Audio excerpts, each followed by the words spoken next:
Il est 22 heures. Les enfants sont enfin au lit. Vous êtes assis sur le canapé et votre mari est dans la pièce d'à côté. Vous êtes dans la même maison, mais vous vous sentez à des kilomètres l'un de l'autre. Vous ne vous disputez même plus vraiment. C'est pire que ça. C'est juste, froid, distant. Vous parlez de logistique. Qui va chercher les enfants? Qu'est-ce qu'on mange ce soir? Il faut payer cette facture. Mais vous ne vous parlez plus vraiment. Et vous vous rappelez de ce couple que vous étiez au début. Quand vous riez ensemble. Quand vous rêviez ensemble. Quand vous ne pouviez pas attendre de vous retrouver à la fin de la journée. Et maintenant, vous vous demandez comment vous en êtes arrivé là. Et surtout, vous vous demandez, est-ce que c'est ça pour le reste de notre vie? Si vous vous reconnaissez dans cette situation, cette vidéo va changer votre mariage. Je m'appelle Nick et je passe beaucoup trop de temps à réfléchir sur pourquoi tant de couples chrétiens vivent dans la même maison mais pas vraiment ensemble, pourquoi tant de mariages qui ont commencé avec tant d'amour finissent dans la routine, la distance et parfois même le divorce.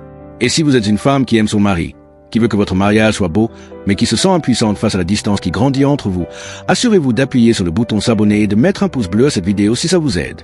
Parce que voici ce que je vais vous dire aujourd'hui, et ça va peut-être vous surprendre. La paix dans votre foyer ne viendra pas d'une meilleure communication. Elle ne viendra pas d'une thérapie de couple, même si ces choses peuvent aider. Elle ne viendra même pas de votre mari qui change. La paix dans votre foyer commence à genoux. Dans la prière. Partie 1. La réalité choquante des mariages chrétiens. Commençons par les chiffres, parce que je veux que vous réalisiez quelque chose d'important. 40% des mariages en France finissent en divorce. Vous savez ce qui est choquant? Le taux de divorce chez les couples chrétiens n'est pas beaucoup plus bas. Selon certaines études, il tourne autour de 30 à 35%.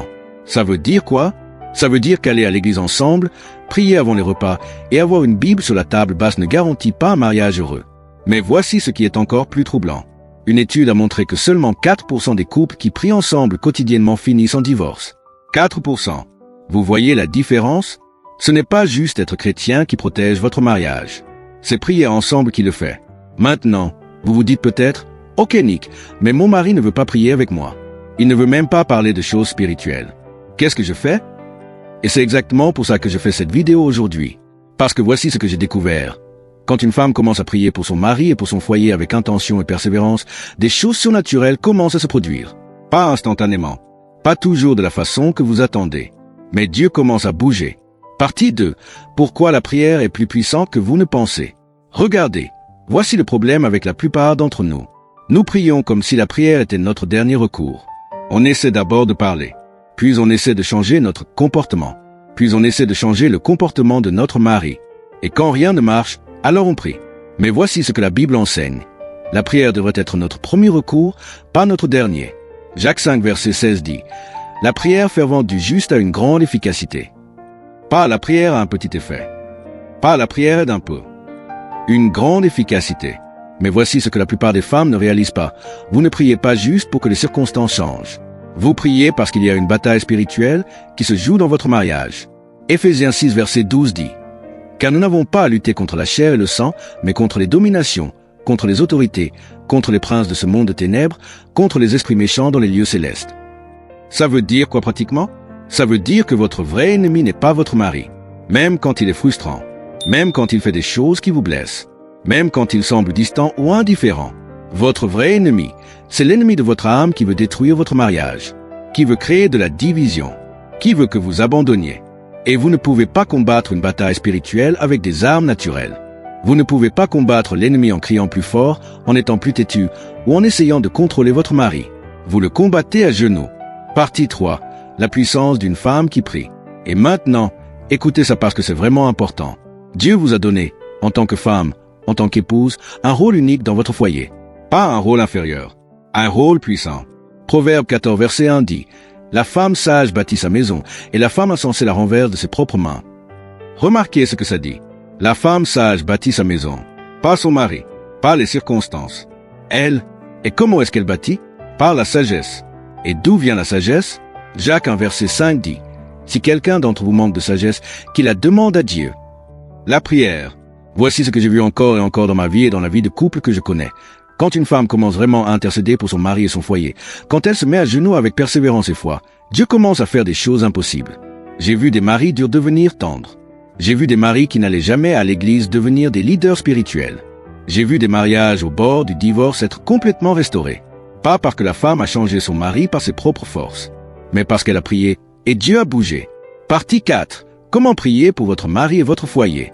Ok, alors voici exactement comment je veux que vous commenciez à prier pour votre mari et votre foyer.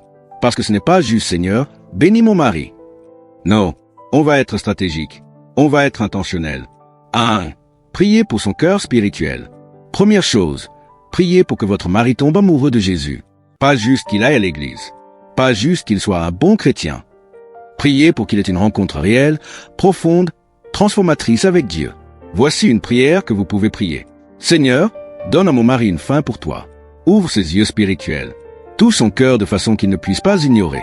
Fais-le tomber amoureux de ta parole. Seigneur, je prie qu'il devienne l'homme de Dieu que tu l'as appelé à être.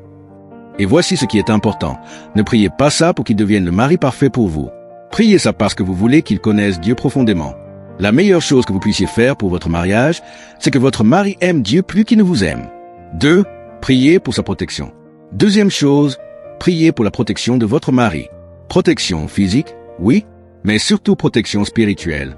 L'ennemi attaque les hommes de façon spécifique. La pornographie, les tentations au travail, l'orgueil, la colère, la passivité spirituelle. Priez.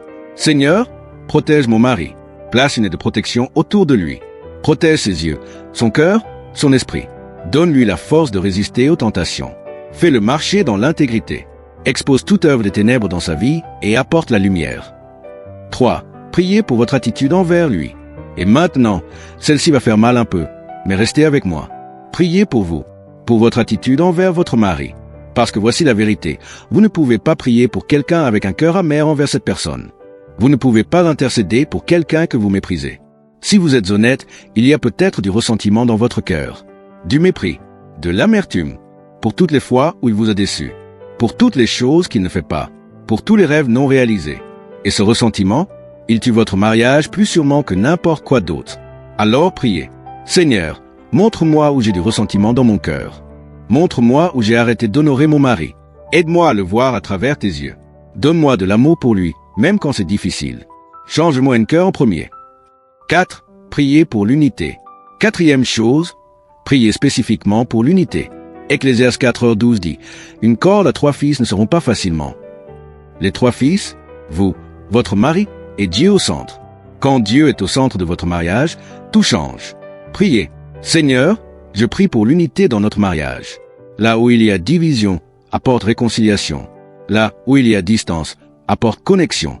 Là où il y a froideur, apporte chaleur. Aide-nous à marcher ensemble, à rêver ensemble, à construire ensemble. Sois le centre de notre mariage. 5. Priez contre les attaques spirituelles. Et 5e, priez spécifiquement contre les attaques de l'ennemi. L'ennemi veut détruire votre mariage. Il veut vous faire divorcer. Il veut que vos enfants grandissent dans un foyer brisé. Il veut que votre témoignage soit détruit. Alors priez avec autorité. Au nom de Jésus, je lis toute œuvre de l'ennemi contre mon mariage. Je déclare que l'ennemi n'a aucun pouvoir ici. Je couvre mon mariage du sang de Jésus. Satan, tu n'as pas le droit de toucher ce que Dieu a uni. Mon mariage appartient au Seigneur et tu dois partir. Partie 5. Ce qu'il ne faut pas faire. Maintenant, aussi important que de savoir QOI faire, c'est de savoir ce qu'il ne faut pas faire. Erreur 1.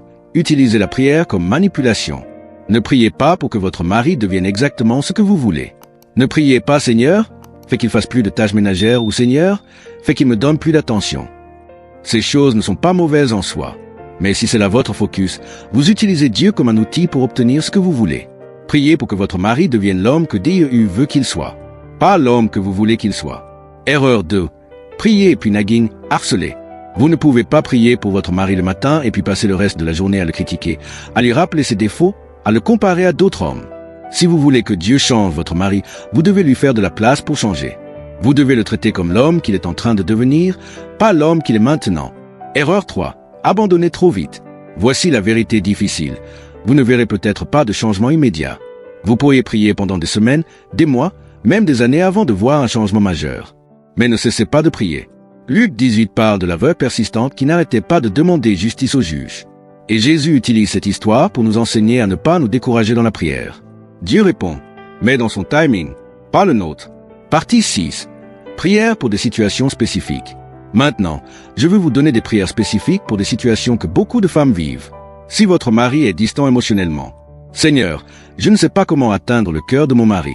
Il semble fermé, distant. Mais toi, Seigneur, tu peux toucher les cœurs que je ne peux pas atteindre. Brise les murs autour de son cœur. Guéris les blessures du passé qui le font se fermer. Donne-lui le courage de s'ouvrir. Et aide-moi à créer un espace sûr où il peut être vulnérable.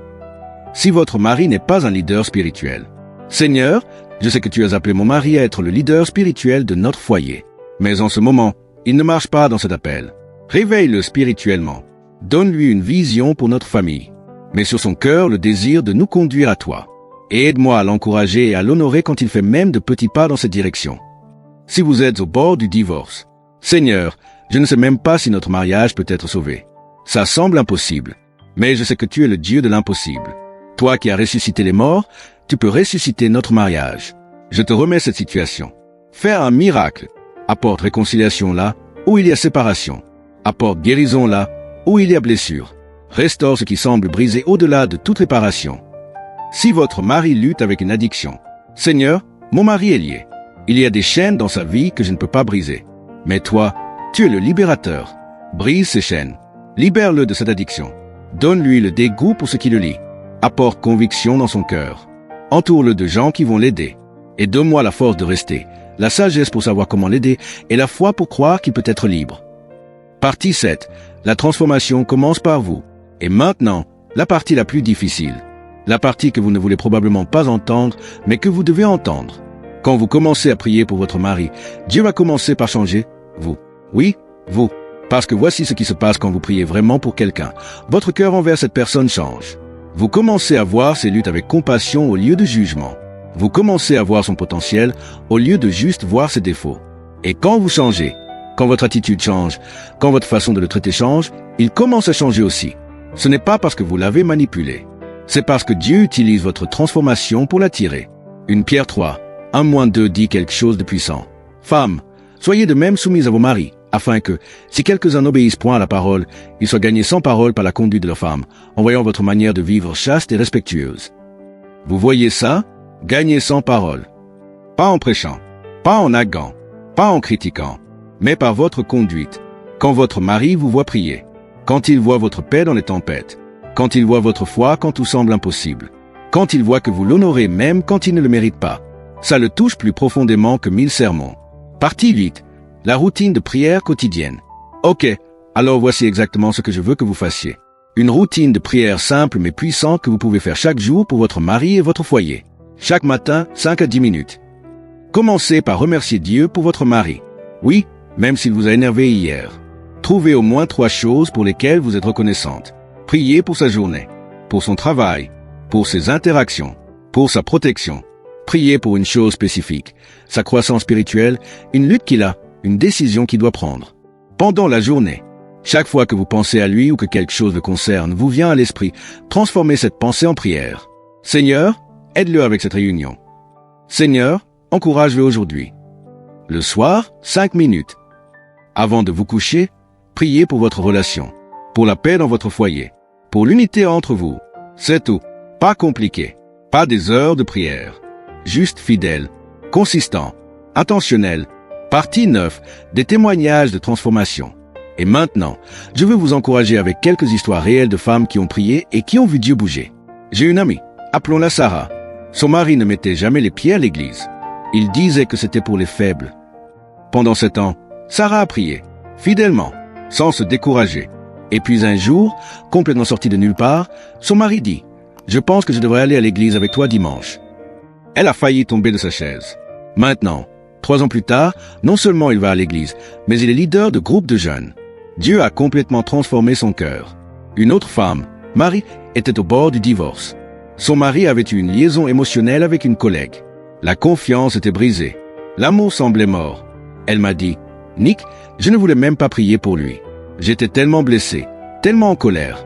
Mais j'ai décidé d'obéir à Dieu même si je ne le sentais pas. » Elle a commencé à prier. Pas parce qu'elle avait envie, mais par obéissance. Et lentement, très lentement, son cœur a commencé à changer. La colère a commencé à se transformer en compassion. L'amertume en pardon. Son mari a vu le changement en elle. Et ça l'a brisé. Il a vraiment réalisé ce qu'il avait failli perdre. Aujourd'hui, leur mariage est plus fort qu'avant. Pas parfait, mais restauré. Alors voici ce que je veux que vous compreniez. Votre mariage n'est pas condamné. Peu importe à quel point les choses semblent difficiles en ce moment. Peu importe la distance entre vous et votre mari. Peu importe les problèmes que vous affrontez. Dieu peut restaurer. Dieu peut guérir. Dieu peut transformer. Mais ça commence avec vous, à genoux, intercédant pour votre mari et votre foyer. Pas parce que vous êtes responsable de tout. Pas parce que votre mari n'a pas de responsabilité. Mais parce que vous avez été appelé à être une force spirituelle dans votre maison. Proverbe 31, versets 10 à 12 dit, « Qui peut trouver une femme vertueuse? Elle a bien plus de valeur que les perles. Le cœur de son mari a confiance en elle. Elle lui fait du bien et non du mal tous les jours de sa vie. » Vous faites du bien à votre mari quand vous priez pour lui, même quand il ne le sait pas, même quand il ne l'apprécie pas, même quand les résultats ne sont pas immédiats. Alors voici mon défi pour vous. Commencez aujourd'hui, pas demain. Aujourd'hui, prenez 5 minutes maintenant avant de continuer votre journée et priez pour votre mari, priez pour votre foyer, priez pour l'unité, priez pour la paix. Et ensuite, continuez, chaque jour, avec foi, avec persévérance, avec espoir. Parce que la femme qui prie pour son mari et son foyer n'est pas une femme faible.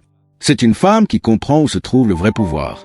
À genoux, si cette vidéo vous a touché, frappez ce bouton like et abonnez-vous.